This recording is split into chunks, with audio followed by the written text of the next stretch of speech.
সূরা তওবার এই আয়াত দুটোই আমার সামনে থাকবে, তার উপরে কথা বলছি। পৃথিবীতে সব থেকে দামি জাতি হচ্ছে মুসলিম। এটা আপনিও দাবি করছেন, আমিও দাবি করছি। আর যে কটা গোবরখোর আর মুতখোর আছে ওরা বলছে আমরা দামি। তো গোবরখোর আর মুতখোর, গরুর মুতখোর যারা আছে, এরা দেশটা অসম্মান করে দিল। বিদেশে মুখ দেখানো যায় না। ভারতের লোক বললেই বলবে এক প্লেট গোবর এনে দে রে, এরা খাবে। তো ওদের কোনো চলা উঠা বসা লেনদেন কোনো জায়গায় ওদের দলিল নাই, দলিল নাই, দলিল নাই। পৃথিবীতে যত জাতি আছে শুধু একটা জাতি আছে, যে জাতি থুতু ফেলবে তাও দলিল আছে, পেচ্ছাপ করবে তাও দলিল আছে, এক গ্লাস পানি খাবে তাও দলিল আছে, লোকটা মরে গেছে তাকে কবরে কিভাবে দেবে তাও দলিল আছে, মানে আপনি চলবেন রাস্তায় তারও দলিল আছে। পৃথিবীতে একটাই জাতি, সেটা হলো মুসলিম। কিন্তু আবার কিছু জায়গায় খুব দুর্বল।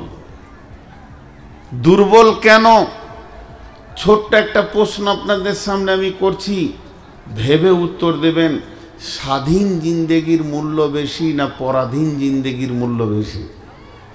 বলেন, স্বাধীন জীবনের মূল্য বেশি না পরাধীন জীবনের মূল্য বেশি?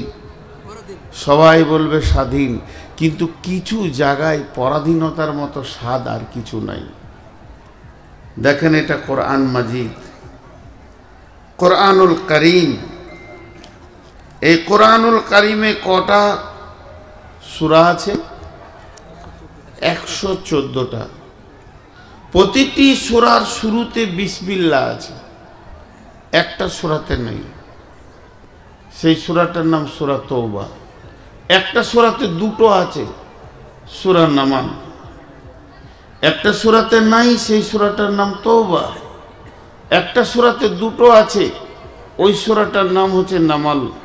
পৃথিবীতে এত আলিম গেল, এত মৌলানা গেল, এত মুফতি গেল, এত মুহাদ্দিস গেল, কত পণ্ডিত চলে গেল, কিন্তু সূরা তওবায় একটা বিসমিল্লাহ লেখার ক্ষমতা কারো আছে? এখানে এমনও মুসলিম আছে যার গায়ে আল্লাহ 10টা পুরুষের ক্ষমতা দিয়েছে, কিন্তু ওকে যদি কোরআন কারীমটা দেওয়া হয় আর বলা হয় একটা জেরকে কেটে দাও, পারবে? বলেন, পারবে? কত দুর্বল। কিন্তু এই দিক দিয়ে আমাদের মতোই মানুষ, অন্য জাতিরা সবল। সবল কেন? তাদের কত ক্ষমতা, ক্ষমতা দেখে আমি অবাক হই। তারা নিজের আল্লাহকে নিজের হাতে বানায়, নিজের আল্লাহকে নিজের হাতে বানায়।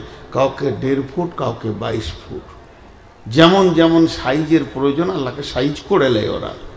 তারপরে তাকে ভক্তি দিয়ে পুজো করে, তারপরে যখন ডুবাবে আবার আল্লাহর পাছাতেই লাত মারে। এত শক্তিমান পুরুষ মুসলিমরা নয়। এই কথাগুলো কেন বললাম? মুসলিমরা দু জায়গায় দায়বদ্ধতা গ্রহণ করেছে। আচ্ছা, ওখানকার মাটিটা কি খারাপ? যে আসছে সে দাঁড়িয়েছে, আর এই হেপি চুল ছেলে দেখলে আমার মাথা গরম হয়ে যায়। চারিদিকটা নাড়া করে নিয়ে মাথার মাঝে খানিক চুল রেখেছে। আপনারা এখানে 4-5 জন চেয়ার আছেন, হয় নিচে বসেন, না হলে চেয়ার নিয়ে দিকে চলে আসেন। এনার পেছনে চলে আসেন, এই এনাদের দুজনের পেছনে চেয়ার নিয়ে চলে আসেন। এখানে আবার কে চেয়ার দেবে বাপ? চলে আসেন। আরে চেয়ার নিয়ে আসেন, এখানে বসেন যদি চেয়ার প্রয়োজন হয় আপনার। বাকি চেয়ার কটা গুটিয়ে দাও, বাকি চেয়ার কটাকে এখানে এনে দাও। দেখে খারাপ লাগছে। মানে পশ্চিমবঙ্গে বেয়াদব বক্তা একটাই আছে, সেটা আমি। আগামী বছর থেকে আর বক্তার ফিল্ডে দেখতে পাবেন না। আধ একটা হয়তো করবো, শরীর চাইছে না, মন চাইছে। তো আলে আমরা কেমন পরাধীন, কেমন পরাধীন? আমার সাথে সকলে একবার পড়েন, সবাই সবাই। যিনি নন মুসলিম তিনি পড়বেন না, বাকি মুসলিম পড়বে। কালেমায়ে শাহাদাতের সাক্ষী দিব। জি, আমি একবার আগে পড়ে নিই, দ্বিতীয়বার যখন পড়ব তখন আপনি আমার সঙ্গে পড়বেন, আশহাদু আল্লা ইলাহা ইল্লাল্লাহু ওয়া আশহাদু আন্না মুহাম্মাদান আবদুহু ওয়া রাসূলুহু। আমি সাক্ষ্য দিচ্ছি আল্লাহ ছাড়া কোনো ইলাহ নাই, কোনো মাবুদ নাই, এবং আমি আরও সাক্ষ্য দিছি নবী মুহাম্মদুর রাসূলুল্লাহ সাল্লাল্লাহু আলাইহি ওয়াসাল্লাম আল্লাহর প্রেরিত রসূল এবং তার গোলাম। হৃদয় ভরে একবার সাক্ষীটা দেন, বুকের ভিতর থেকে, ব্রেন দিয়ে দিবেন না কেউ, মহব্বতের নির্যাস থেকে মিষ্টি সুরে যেন গম গম করে এই জায়গাটা, আমার মাবুদ বুঝতে পারে যে আমার গোলাম, সে আমাকে ইলাহ হিসাবে সচেতনতা রেখেছে এবং আমার নবীকে তারা নবী বলে মেনে নিয়েছেন। জি ভাই, হাদিসের মধ্যে আছে, বড় বড় আলিমরা বলেন, কেউ যদি প্রতিদিন এই দোয়াটা সকাল সন্ধ্যা পড়ে তার ইসলামের ওপরে মওত হবে, এবং আরও আলিমরা বলছেন তার হাত ধরে রাসূলুল্লাহ সাল্লাল্লাহু আলাইহি ওয়াসাল্লাম জান্নাতে নিয়ে যাবেন। রাদিতু বিল্লাহি রাব্বান ওয়া বিল ইসলামি দীনান ওয়া বি মুহাম্মাদিন নবিয়্যা সাল্লাল্লাহু আলাইহি ওয়াসাল্লাম। তো আমরা যে যে খুশি আল্লাহর প্রতি, আল্লাহ মনে করে আল্লাহকে নিয়ে, এবং রসুলকে নিজের নবী আইডিয়াল আদর্শ মনে করে খুশি, সে কালেমাটা পড়বেন। সকলে বলি, আশহাদু আল্লা ইলাহা ইল্লাল্লাহু, সাউন্ডটা বাড়ান, আশহাদু আল্লা ইলাহা ইল্লাল্লাহু ওয়া আশহাদু আন্না মুহাম্মাদান আবদুহু ওয়া রাসূলুহু। কে কে পড়েন নাই হাত তুলেন? নন মুসলিম কে কে আছে এখানে? হাত তুলেন। যারা পড়েননি তারা কিন্তু নন মুসলিম, হাত তুলেন। জি, তাহলে আমরা এখন সকলে কালেমা পড়েছি, বলেন ইনশাআল্লাহ। তাহলে আমরা পরাধীন হয়ে গেলাম, আমাদের গলায় দড়ি চেপে গেল, দড়ি চেপে গেল। মুসলিম কি? মুসলিম কি? মুসলিম কে?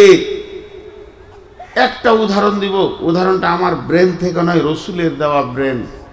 এই রসুলের দেওয়া উদাহরণ, আমার ব্রেন থেকে দিচ্ছি না। এই উদাহরণটা ধ্যান দিয়ে শুনেন, মুসলিম বুঝতে পারবেন। একটা উট, রসুল উটকে দিয়ে উদাহরণ দিয়েছেন। উটের এখানে ফাটিয়ে দিয়ে নাকিল পরানো হয় সুতো, আর মুখে লাগাম দেওয়া হয়।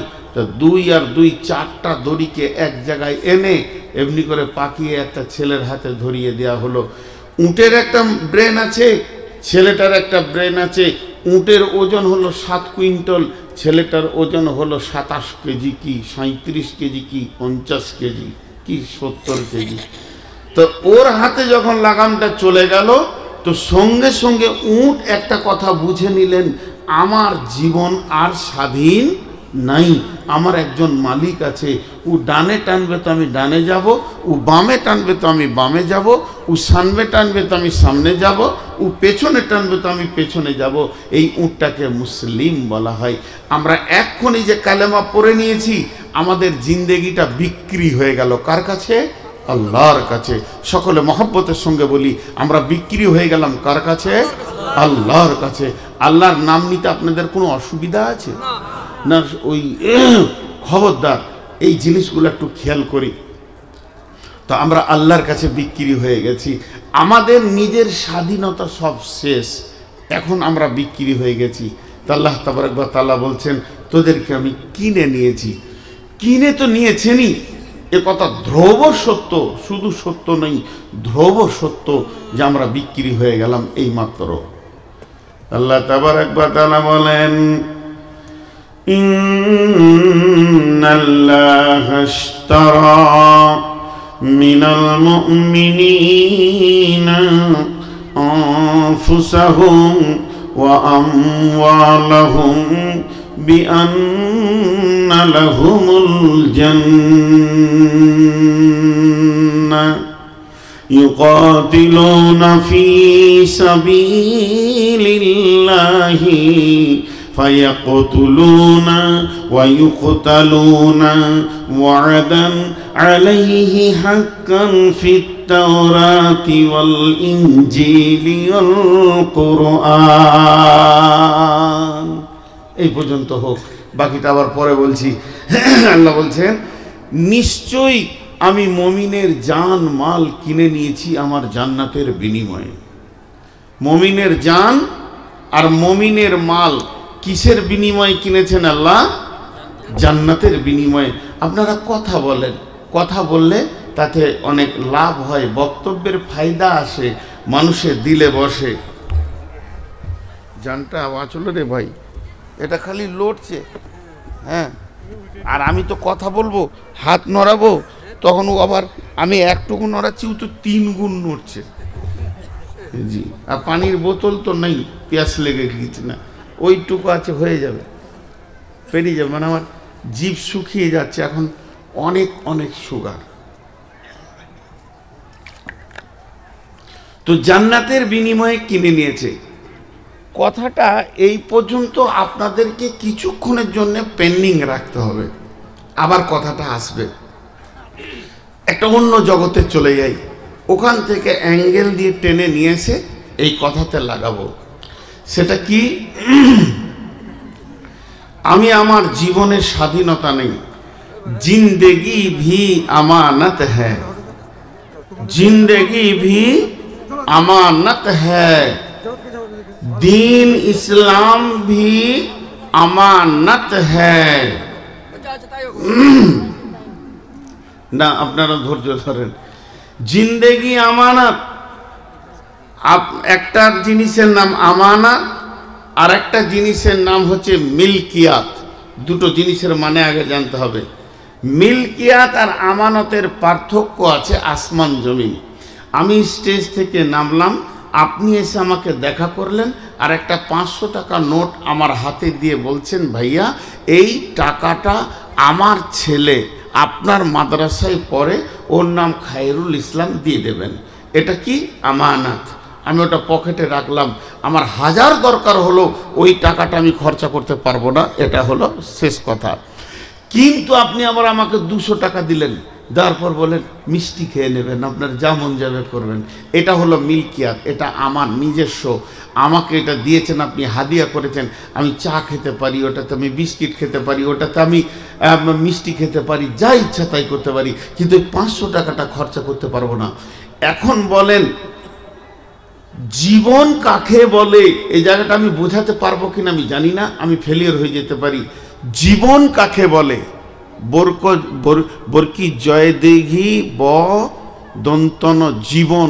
সবাই বলে না সারা জীবন আমি এটা করিনি, সারা জীবন মিথ্যা বলিনি। তো জীবন কাকে বলে? আত্মাটা না, জীবন হচ্ছে সময়। জীবন হচ্ছে সময়, জীবন সময়, সময়কে জীবন বলে। এবার কতটা বুঝলেন আমি বুঝছি না, কারণ আল্লাহ তাবারাক ওয়া তাআলা আমাকে একটা নির্দিষ্ট সময় দিয়ে পৃথিবীতে পাঠিয়েছেন, ওর থেকে 1 সেকেন্ড আগে বাড়বে না, 1 সেকেন্ড পিছে হবে না। ওয়ালিকুল্লি উম্মাতিন আদাল হাত্তা ইদা দাআ আদালুহা লা ইস্তাখিরুনা সাআতান ওয়া লা ইস্তাকদিমুন। আমাকে আল্লাহ কপালে লিখে দিয়েছে, মোহর মেরে দিয়েছে, আমি 72 বছর বাঁচবো। তাহলে এইটাই আমার জীবন। এখন 2 ঘন্টা যদি বসে বসে বসে বসে ফালতু কাটাই, তো আমি আমাকে নষ্ট করলাম। কথাটা বুঝে পেরেছি? কথাটা বলেন, বুঝতে পেরেছেন? আমি কাউকে নষ্ট করিনি, আমি আমাকে নষ্ট করলাম। তো জীবন কাকে বলে? জীবন সময়কে জীবন বলে। তাহলে এই সময়টা কি মিলকিয়াত না আমানত? এটা কি আমার স্বাধীন না এটা আমানত?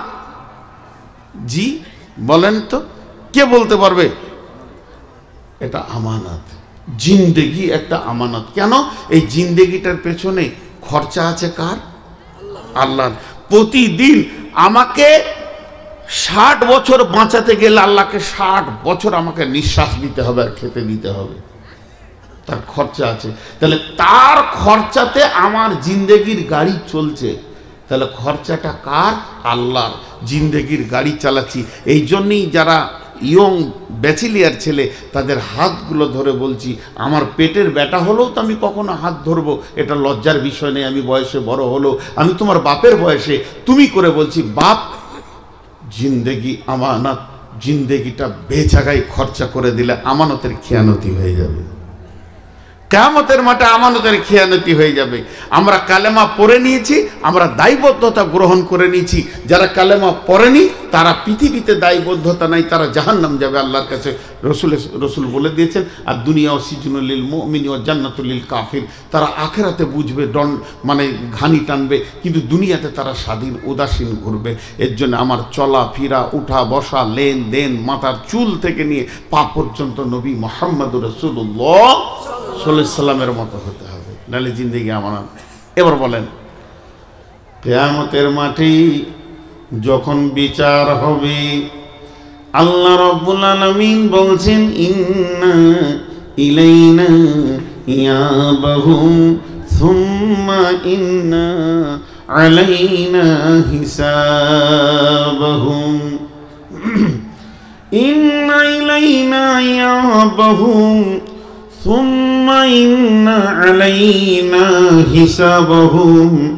আজকে সারা পৃথিবীকে নিয়ে বলবো না, গোটা মুর্শিদাবাদ বলবো না, গোটা ওয়েস্ট বেঙ্গলের কথা বলবো না, হোসেননগরের মহফিলে যে কটা বসে আছি নারী পুরুষ, এদের ভিতরেই কথাটা ছুড়ে দিছি।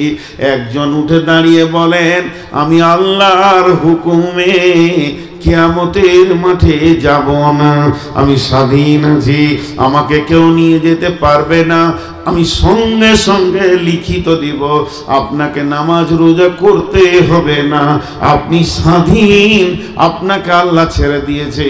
আর যদি আপনার বিবেক বলে আমি যত বড় মাস্তান হয়, একদিন মতের কোলে আমাকে ঢলে পড়তেই হবে।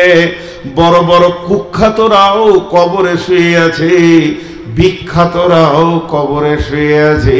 মত কাউকে মাফ করে না, মতের কোনো গ্রুপ নাই।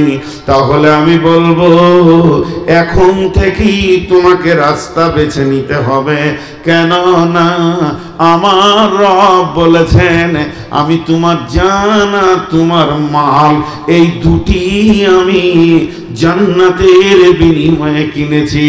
আর আল্লাহ যেদিন কিয়ামতের ময়দানে এই দুটির হিসাব শুরু করবে, একটা একটা তিলে তিলে হিসাব শুরু হবে। রব্বুল আলামিন বলবে, রে নূর মোহাম্মদ, 1972 সালে জানুয়ারি মাসের 31 তারিখে তোকে আমি তোর মায়ের পেটের ভিতর থেকে পৃথিবীর জমিনে ফেলেছি। সেই দিন থেকে তোর শ্বাসের গণনা, সেই দিন থেকে আমার বোর্ডিংয়ে খরচার গণনা, প্রতিদিনের তোর নিঃশ্বাস, প্রতিদিনের সূর্যের আলো, প্রতিদিনের তোর অক্সিজেন, প্রতিদিনের খাবার আমাকে আসমানে বরাদ্দ করতে হয়েছে।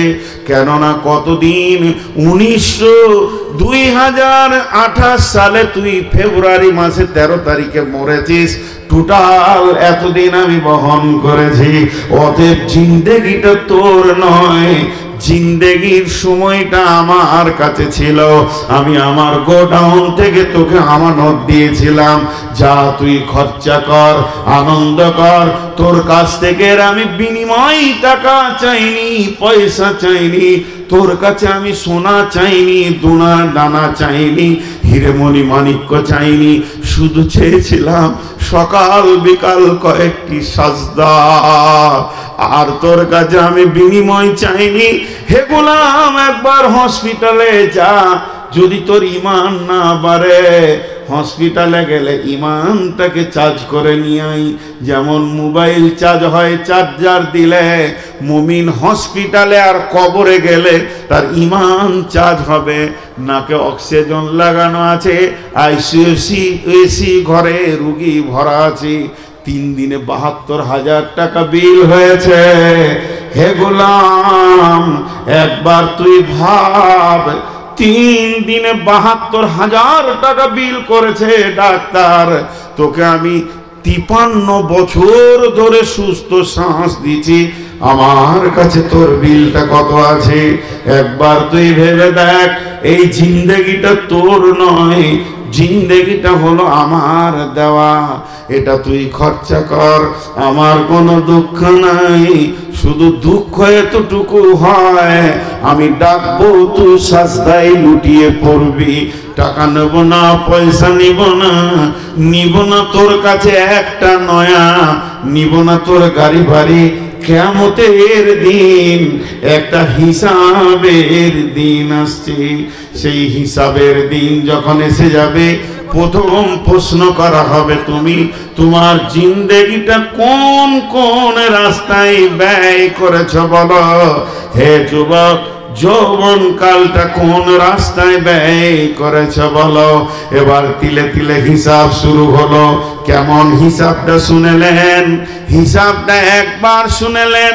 আমি মানুষ, আমি যদি আপনাদেরকে বলি হিসাবটা কেমন, বলে প্রতি ঘন্টায় 60টা মিনিট আছে, প্রতি মিনিটে 60টা সেকেন্ড আছে। তুই 1 সেকেন্ড 2 সেকেন্ড করে করে একটা মিনিটকে পুরা কর। একটা মিনিটকে পুরা করে তুই 2 মিনিট করতে করতে 60 মিনিট একটা ঘন্টা কর। একটা ঘন্টা যখন পুরা হবে তখন তুই একটা দিনকে পুরা কর। এইভাবে একটা দিনকে পুরা করে দিয়ে তুই একটা মাসকে পুরা কর, একটা বছরকে পুরা কর। একটা বছর যখন পুরা হবে তুই 12 বছরে একটা যুগকে পুরা কর। তোকে আমি 5 যুগ জন্ম দিয়েছিলাম, তোর পেছনে আমি 5 যুগ নিঃশ্বাস আর পানি খাবারের ব্যবস্থা রেখেছিলাম। 60 বছরকে আমাকে পুজিয়ে দে। জিন্দেগিটা কোন কোন কোন কোন কাজে লাগিয়েছি।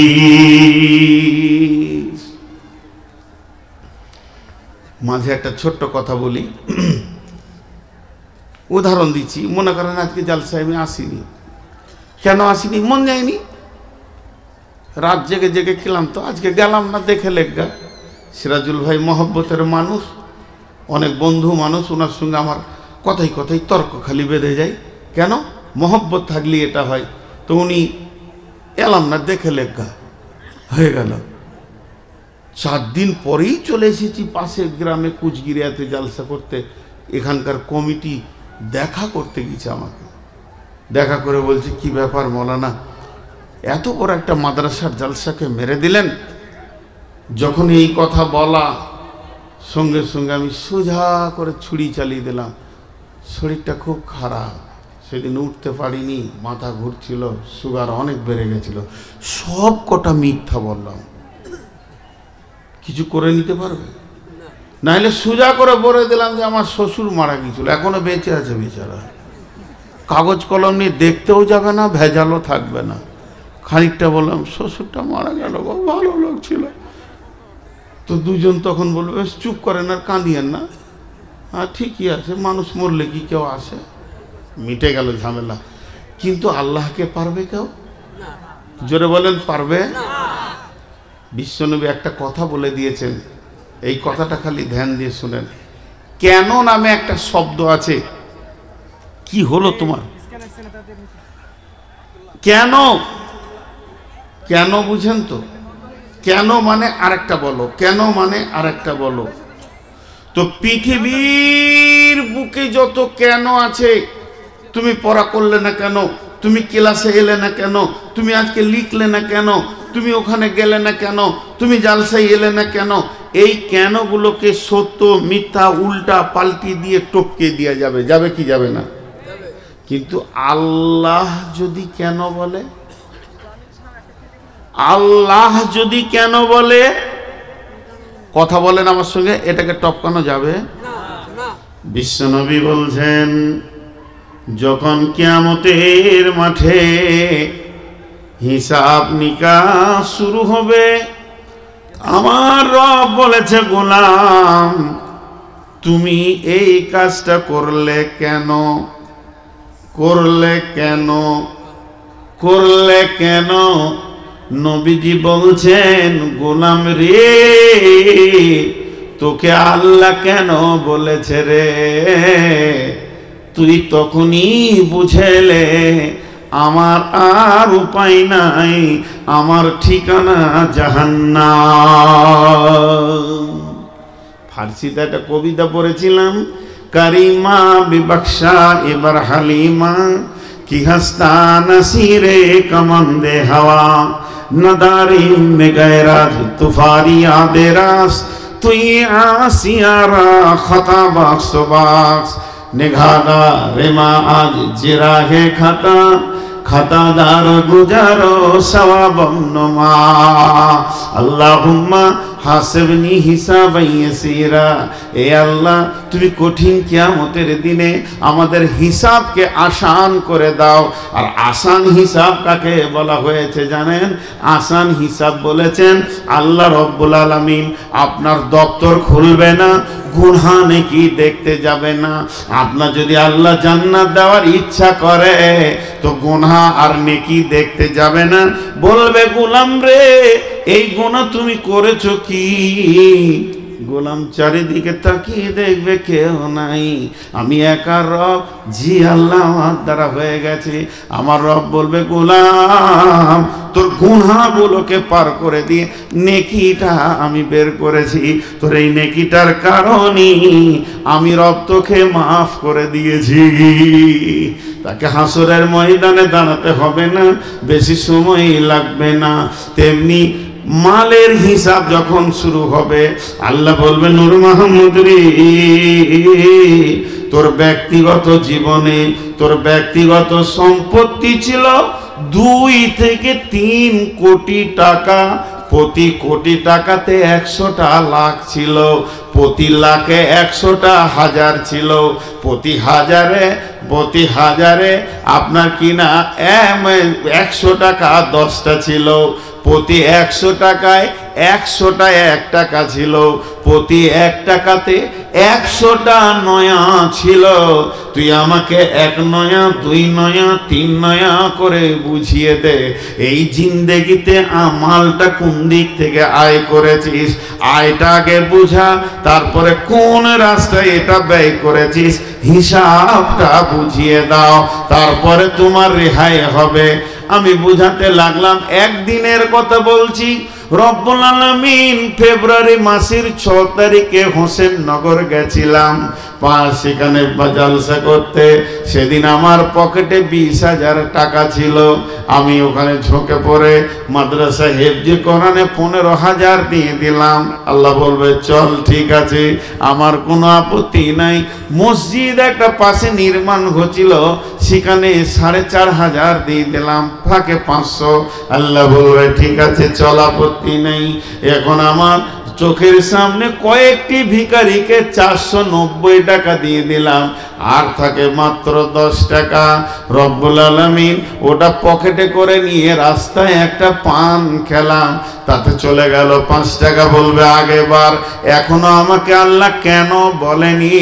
তার মানে আমি এখনো আল্লাহর নজরে বেঁচে গেছি। কিন্তু যখনই বলবো হোসেননগর থেকে বেরুতে গিয়ে এক জায়গায় বাঁশ দিয়ে বলছে মা সরস্বতীর পুজো হবে, টাকা না দিলে ছাড়বো না। রব্বুল আলামিন ওখানে আমি 5 টাকা দিয়ে দিলাম। আল্লাহ বলে দিলে কেনে? ভেজাল লেগে গেল। 20,000 টাকার ভিতরে 5 টাকাতেই আমার গলায় দড়ি লেগে গেল। রব্বুল আলামিন বলবেন সকাল সন্ধ্যা কেমন করে কাটালি? ফজরে নামাজ পড়লাম, জামাতের সঙ্গে তেলাওয়াত করলাম। যারা নামাজ পড়েনি তাদের কথা এখন বাদ দেন। নামাজ পড়ে তেলাওয়াত করলাম, তেলাওয়াত করে একটু মাঠে গেলাম, জমি দেখে এলাম। তারপরে মার্কেটে গিয়ে দোকান খুললাম। জোহরের আজান হলো, বাড়িতে আসলাম। আবার আসরের সময় আমি নামাজ পড়লাম। জোহর থেকে আসর আমি একটু আরাম করলাম। রাস্তায় যেতে যেতে পুজোর মণ্ডপ দেখেছি, গাড়িটা পাটা ঠেক দিয়ে মাত্র 2 মিনিট দাঁড়িয়েছি। আল্লাহ বললে কেন ফালা তাকরাবু? আল্লাহ বলছেন কুল তাআলাউ আতলু মা হাররামা রাব্বুকুম আলাইকুম আল্লা তুশরিকু বিহি শাইয়্যান ওয়া বিল ওয়ালিদাইনি হিসানা ওয়া লা তাকতুলু আওলাদাকুম মিন ইমলাকিন নাহনু নারযুকুকুম ওয়া ইয়্যাহুম ওয়া লা তাকরাবুল ফাওয়াহিশা মা জাহারা মিনহা ওয়া মা বাতান ওয়া লা তাকরাবু মুমিন রে তোর পাটা ওই জায়গায় দাঁড়াবে না, হে মুমিন ওই জায়গায় তোর পাটা দাঁড়াবে না যে জায়গায় প্রকাশ্যে আল্লাহর বিরুদ্ধে গুনাহ চলে, তাস চলে, লুডু চলে, দাবা চলে, বোর্ড চলে, সুদ চলে, জুয়া চলে, লুচ্চামি চলে, রান্ডি চলে। ওই জায়গায় মুমিন কোনোদিন পা দাঁড় করাবে না। চায়ের দোকানে চা খেতে বিকালে ঢুকেছি না সকালে ভুলে গেলাম, দেখছি 4টা যুবককে বোর্ড মারছে, বললাম হতভাগা রে তোদের গায়ে আজকে জালসা, তোরাই বোর্ডে দাঁড়িয়ে আছিস, আল্লাহ বলবে ওখানে তুই দাঁড়ালি কেন? আমি তো তাবলীগ করলাম, কিন্তু আপনাকে যখনই বলবে ওখানে দাঁড়ালি কেন, জিন্দেগির চাকাটা ফেঁসে গেল, কেরেন নাই, জেসিবি নাই যে ঠেলে তুলে দি, ওই লোকটা জাহান্নামে যাবে। তাই আমার আল্লাহ কোরআনুল কারীমের ভিতরে বলছেন বিসমিল্লাহির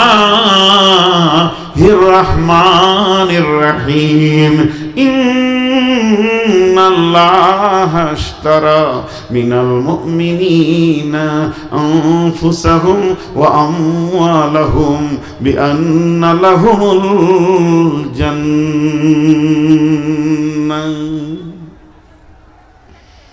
এখন দুটি আমার ব্যক্তিগত কথা বলবো। 30 সেকেন্ড আপনারা চুপ থাকবেন, একজনও হিলবেন না, সাউন্ড করবেন না, কানটা খালি পেছন দিকে দিবেন।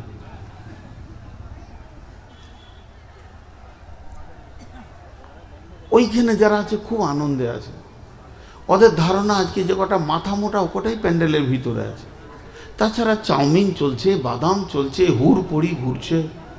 হ্যাঁ, মেয়েরা এত সেজে এসেছে, হুড়পড়ি ঘুরছে, আল্লাহু আকবার। আর ওইখানে যে কটা আছে দাঁড়িয়ে আছে, ওদেরকে কে বসাবে বাপ? পারলাম না রে, আমি হেরে গেলাম বাপ, তোরাই জিতে গেলি, প্রাইজ তোরাই পাবি বাপ রে, ফার্স্ট প্রাইজ তোদেরকেই দেবো। ঘুরে ঘুরে খালি আমার চোখের সামনে দাঁড়া। এটাকে দাঁড়িয়েছে পকেটে হাত দিয়ে আমাকে মারবে না কেউ? হ্যাঁ, আজ দেখি তোর কত গায়ে বল আছে, একটা মারবো তো দুনিয়া ছাড়িয়ে দেবো। ও তাও বসে দাঁড়িয়ে আছে। জি, আপনাদের বিরক্ত লাগছে নাকি?